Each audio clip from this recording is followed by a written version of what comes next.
بسم الله الرحمن الرحيم والصلاة والسلام على أشرف المرسلين. Today we are going to examine part 2 of Hawthorne, the Scarlet Letter, the romance of Hawthorne, page 88 and 89 as promised. We are going, of course, to talk about the different components of the text, including the narrative techniques, the figurative language, the symbols, and of course the meaning. The meaning here is very important to understand the whole story. So basically, it's all about Puritanism, right?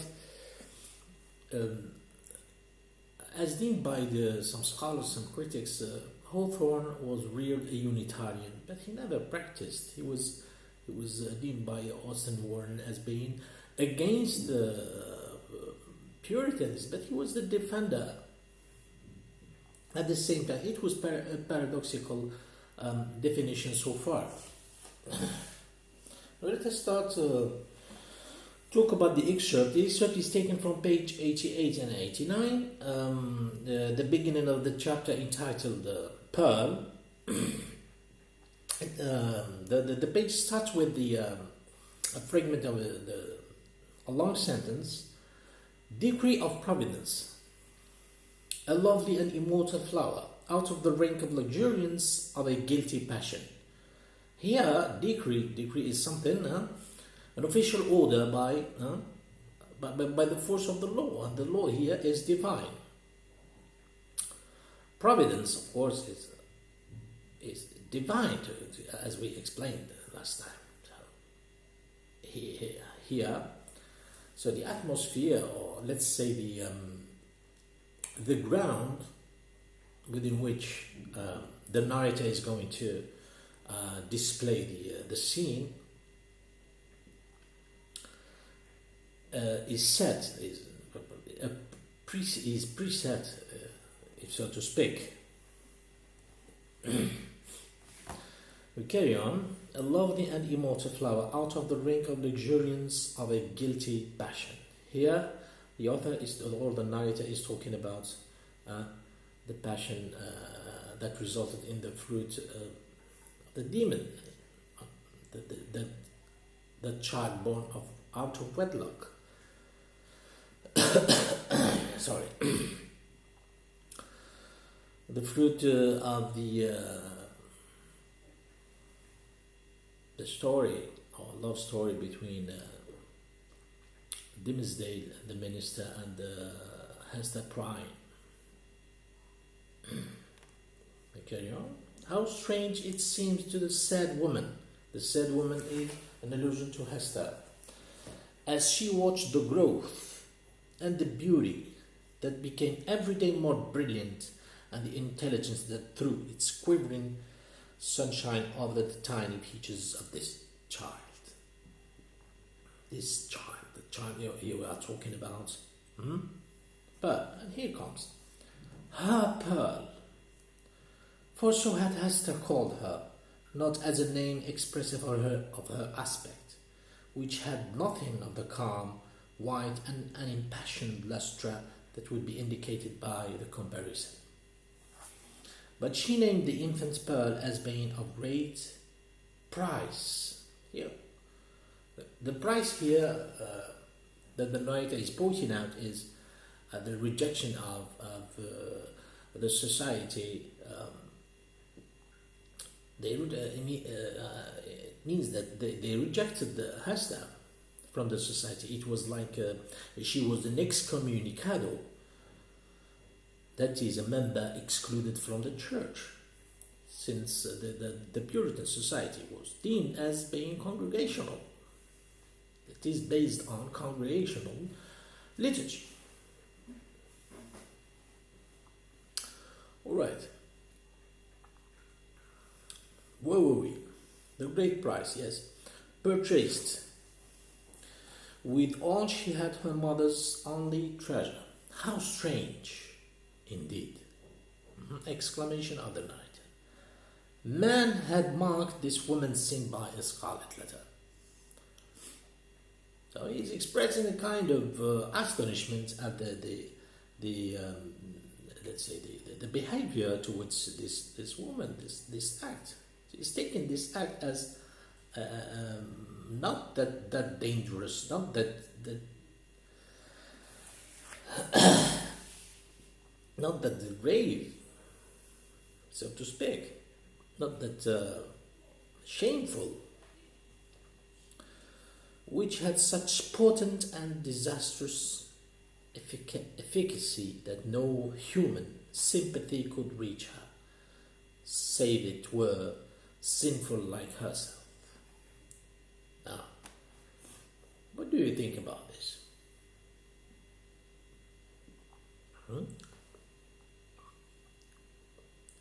Here we see there's some aspects of the author. When we say that he was against Puritanism, so he was against this decision, the decision of the let's say the Congregational Council or Council of the Church. They deemed Hester as an excommunicado, and they had this Scarlet Letter on her chest as a necklace. We carry on, which had such potent and disastrous efficacy that no human sympathy could reach her, save it were sinful like herself. God, as a direct consequence of the sin which man thus punished, had given her a lovely child, whose place was on the same dishonored bosom. You see here, God had given her a lovely child. The subordinate sentence, as a direct consequence of the sin which man thus punished. God had given her, what? A lovely child. This is paradoxical. Here, paradox. The author is expressing his position, of course, implicitly, with irony and using paradoxes, of course, as is often the case for the style of Hawthorne. All right, as well as the child. The child as the child is innocent to a certain extent. Right. Now, to connect her parent forever with the race and descent of mortals, and to be finally a blessed soul in heaven.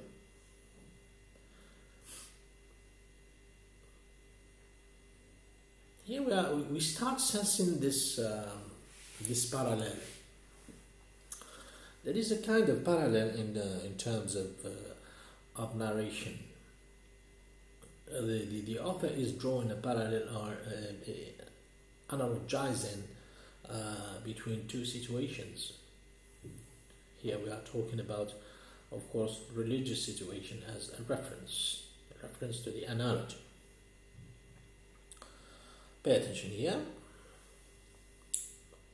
Yet these thoughts affected Hester Prynne less with hope than apprehension. She knew that her deed had been evil. She could have no faith, therefore, that its result would be good. Day after day she looked fearfully into the child's expanding nature, now pay attention, ever dreading to detect some dark and wide peculiarity that should correspond with the guiltiness to which she owed her being. Here, we are sensing here the situation within which Mary, mother of Jesus, found herself between her people. She was accused of adultery when she gave birth to Jesus. Let's carry on. Certainly there was no physical defect. By its perfect shape, its vigor, and its natural dexterity in the use of all its untried limbs, the infant was worthy to have been brought forth in Eden. You see? worthy to have been left there to be the plaything of the angels after the world's first parents were driven out. You see the complexity of the style here reads that the parallel is coming forward to say that there are some words like signs, Eden, then angels, then Nathan. The infant was worthy to have been brought forth in Eden, then worthy to have been left there to be the plaything of the angels after the world's first parents were driven out. The child had a native grace. Here we stop at grace. Irresistible grace, if you remember. It was one of the characteristics of Puritanism as doctrine. Irresistible grace. Here, a native grace. Something like professing something. It was prophetic to some extent. Here we are dealing with a prophet, let's say, in terms of a Hawthorne approach to describing this child, despite the fact that it was born out of wedlock. Grace which does not invariably coexist with faultless beauty. Its attire, however simple, always impressed the beholder. You see here, he's stressing the scene of when people gathered around the Saint Mary and they started beholding the child, as if it were the very garb that precisely became it best. But little Pearl was not clad in rustic weeds. Her mother, with a morbid purpose that may be better understood thereafter, had bought the richest tissues that could be procured and allowed her imaginative faculty its full play in the arrangement and decoration of the dresses which the child wore before the public eye. So Hester here treasured this child. So she kept this child dressed with magnificent clothes. If you see the picture, so magnificent was the small figure when thus arrayed, and such was the splendor of Pearl's own proper beauty, shining through the gorgeous robes, which might have extinguished a paler loveliness. Here, paler loveliness, here. It's a paradox. That there was an absolute circle of radiance around her on the darksome cottage floor. Juxtaposition of opposites, paradox. I said that we are going to explain and at the same time depicting the figures of speech, of course. It led the students to understand the text. So, here the parallel starts from certainly there was no physical defect. I mean the second paragraph. Yes. Until cottage floor. Of course, before he started alluding to the scene. And yet, a russet gown, torn and soiled with the child's rude play, made the picture of her just as perfect.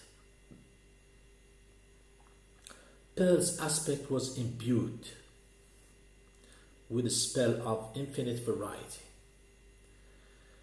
In this one child, there were many children comprehending the full scope between the wild flower prettiness of a peasant baby and the pop in little of an infant princess.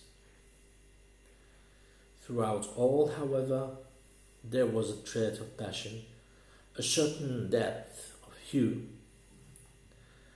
which she never lost, and if in any of her changes she had grown fainter or paler, she would have ceased to be herself. It would have been no longer Pearl. So you see the style is implicit, and the most, let's say, prevailing figures of speech are the paradox. Here we have a parallel, religious parallel, description, many adjectives, and at the same time juxtaposing opposites, adjectives that are opposite to each other, and there is what is deemed by the or posited by Bakhtin, which is the carnival. The carnival here, or carnivalesque, stands in the bear with me. There were many children, comprehending the full scope between the wildflower prettiness of a peasant baby and the poem in little of an infant princess. The carnivalesque lies here in this very sentence. Throughout all, however, there was a trait of passion, a certain depth of hue, which she never lost.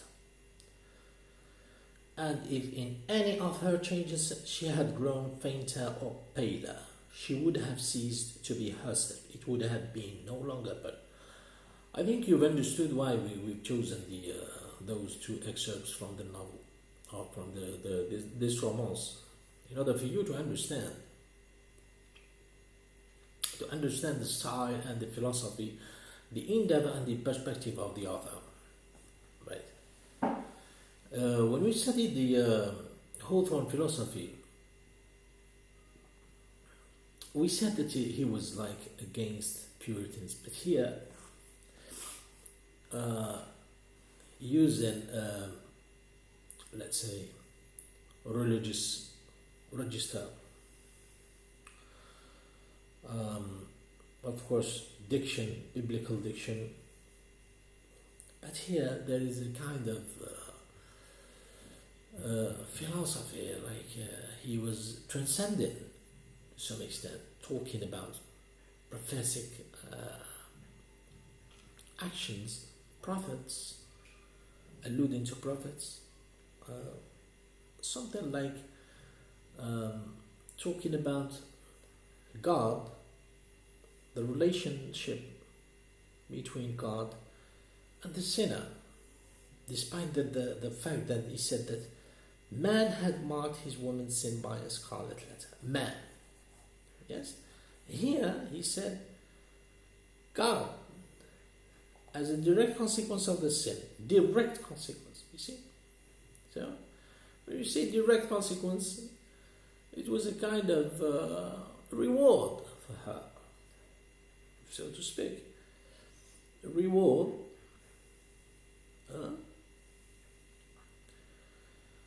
of the sin which man thus punished, you see, which man thus punished, had given her a lovely child, whose place won on that same dishonored bosom, to connect her path forever with the race and descent of mortals, and to be finally a blessed soul in heaven. Here he's talking about forgiveness.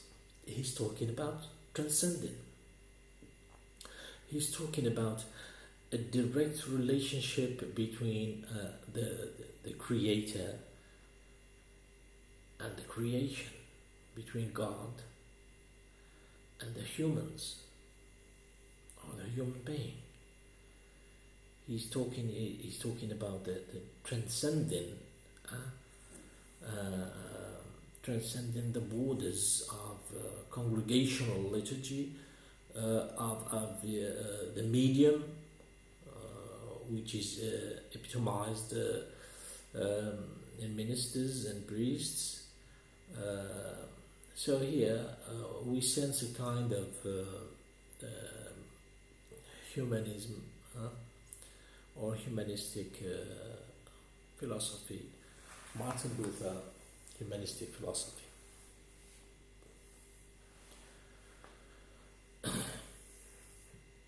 So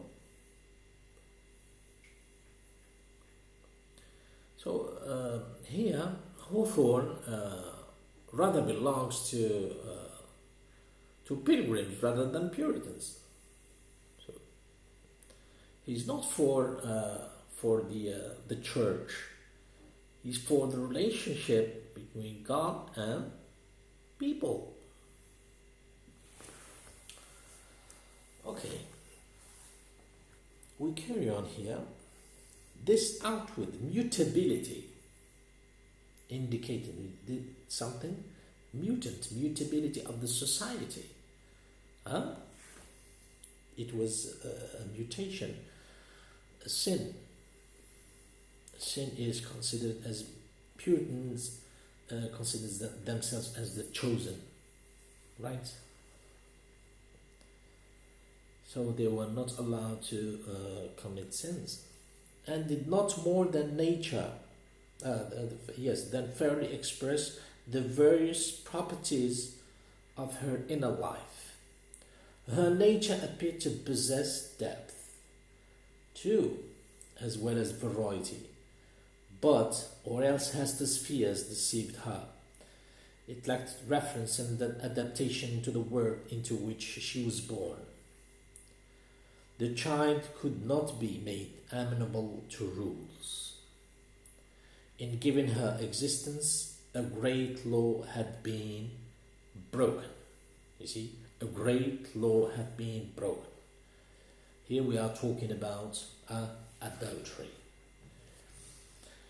And the result was a being, an existence, that is, a human being, whose elements were perhaps beautiful and brilliant. Here he is talking about elements. We are going to talk about elements and attributes of the man, of nature, of the relationship between man and nature in Romanticism. This is why they said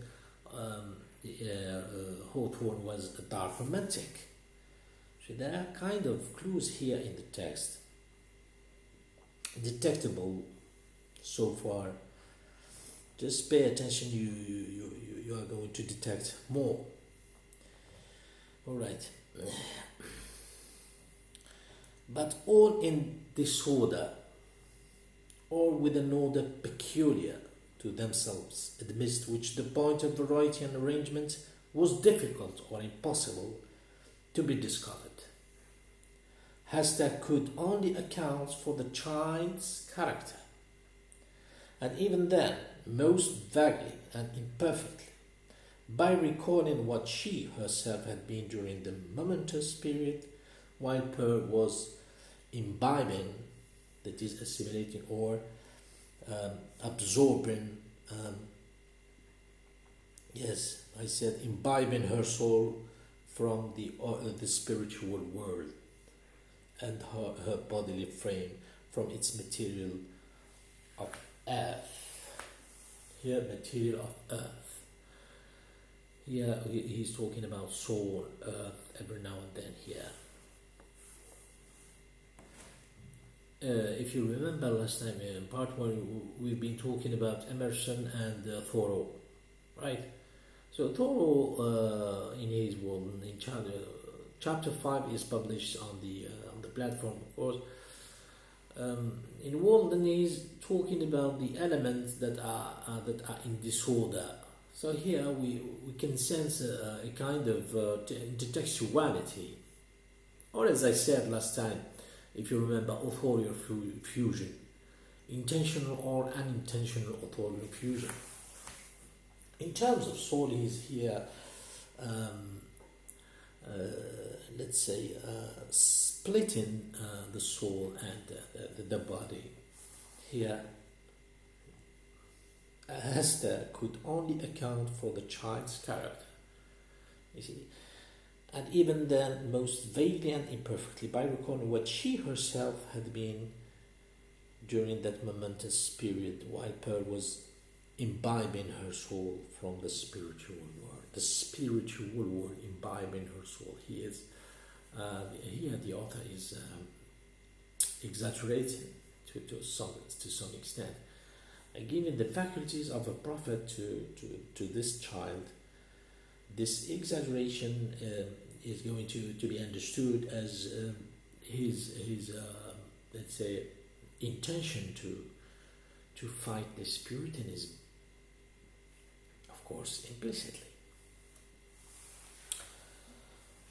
or his attitude towards the Puritan society.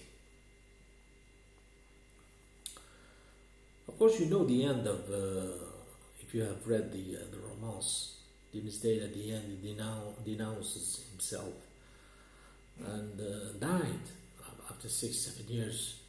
So Pearl is 7 and she cries at the feet of her father. So kind of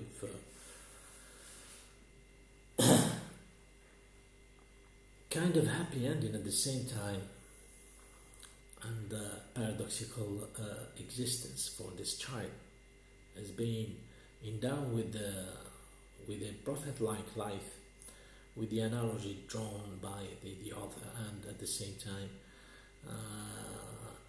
let's say, transcending towards forgiveness, transcending towards the relationship between the creator God, and his slaves, let's say.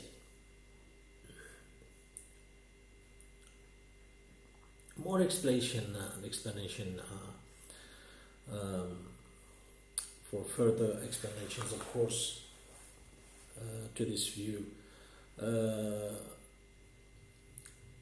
We're gonna dive into romanticism, British romanticism and American transcendentalism next time, inshallah. So thank you very much. As is often the case for this is practice, of course. We are going to write an essay, send a copy to the platform, and send it another one to my email. Thank you very much. Wassalamu alaikum warahmatullahi sallallahu wa sallam ala sayyidina Muhammad wa alihi wa sahbihi.